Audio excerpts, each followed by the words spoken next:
अभी जो ये नीट का स्कैम हुआ है, जो पेपर लीक हुआ है, इसको लेके काफी लोग परेशान हैं। कुछ लोग अपनी बातें रख रहे हैं और कुछ लोग तो बस रोना धोना ही कर रहे हैं।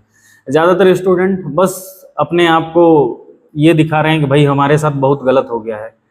तुम जब तक ये करते रहोगे ना कि मेरे साथ ही बहुत गलत हो गया, ऐसा हुआ, तब तक ये व्यवस्थाएं नहीं सुधरने वाला। ये टाइम चला गया भाई। अब है कि आगे बढ़ के इन सब चीजों को सुधारना होगा, और सुधारने का एक ही तरीका है कि तुमको अपनी बातें रखना पड़ेगा, तुमको सड़कों पे आना पड़ेगा। क्योंकि जब तक तुम घर बैठ के चुपचाप ये सोचते रहोगे कि तुम्हारे लिए लड़ने के लिए कोई और आने वाला है, तब तक तुम्हारे साथ यही होते रहेगा और तुम रोते ही रह जाओगे। ठीक है। एक भी स्टूडेंट, बहुत कम स्टूडेंट है जो इतना हिम्मत कर पाते हैं कि अपनी बातें रख रहे हैं, कि भाई क्वेश्चन कर रहे हैं सरकार से कि ये क्यों हो रहा है। जब आप पहले भी बोले थे कि अब दोबारा नहीं होगा, तो ये हर बार क्यों हो रहा है। पुरानी केस अभी तक पेंडिंग है, उसमें अभी तक कुछ पता नहीं चला है, और उसके बाद से फिर से पेपर लीक। और ये हर एग्जाम में हो रहा है, सिर्फ नीट की बात नहीं है।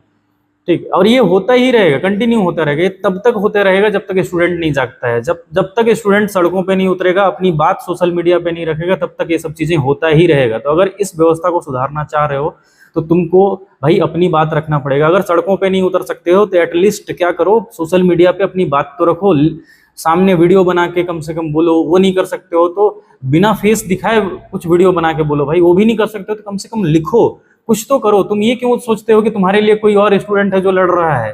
वो तुम्हारे लिए कोई लड़ने वाला नहीं आने वाला है। ठीक है। और पेरेंट्स से भी मैं रिक्वेस्ट करना चाहूंगा कि प्लीज ये जो पार्टी पॉलिटिक्स, जाति धर्म है, इससे आप ऊपर उठिए। क्योंकि आपका बच्चा, चाहे आप बीजेपी से हो, कांग्रेस से हो, किसी भी पार्टी से हो, आपका बच्चा भी तो एग्जाम दे रहा है ना, और इस चक्रव्यूह में वो भी फंसा हुआ है। तो आपको भी बातें रखना पड़ेगा, चाहे आप किसी भी पार्टी से बिलोंग करते हैं। तभी जाके ये सब चीजें सुधरेगा। अदरवाइज इतना मेहनत करता है बच्चा, 22 लाख लोग फॉर्म भरे थे नीट का, और जो सीट गवर्नमेंट का अवेलेबल है 55,000 है, 55,000।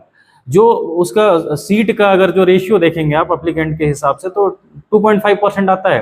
ठीक है। ऑन एन एवरेज 100 बच्चों में 100 बच्चे अगर इस एक सीट के लिए तैयार हैं, प्रिपरेशन कर रहे हैं, तो सिर्फ 2 ही लोगों को सीट मिलने वाला है। तो इतना टफ कंपटीशन है, बच्चा उस चीज के लिए उतना स्ट्रेस में आके साल 2 साल तैयारी करता है, और उसके बाद नतीजा ये देखने के लिए मिलता है। ठीक है।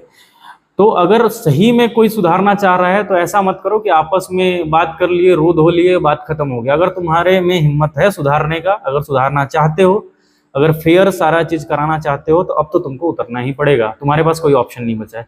तुम जब तक सड़कों पे नहीं उतरोगे, सोशल मीडिया पे अपनी बातें नहीं रखोगे, तब तक ये व्यवस्था ऐसे ही चलते रहेगा। कुछ भी चेंज नहीं होने वाला है। चाहे सरकार दावा करते रहेंगी कि इस बार ये हो जाएगा, उस बार वो हो जाएगा। इनकी हरकतें तो देखो। मतलब वो आदमी शिक्षा मंत्री, अभी तक ना रेजिग्नेशन आया है ना कोई, मतलब हद है भाई। ये क्यों हो पा रहा है पता है? क्योंकि स्टूडेंट को बहुत वीक समझा जाता है। उनको पता है, तुम्हारे नस नस से वाकिफ है उन लोग, कि तुम कुछ नहीं कर सकते।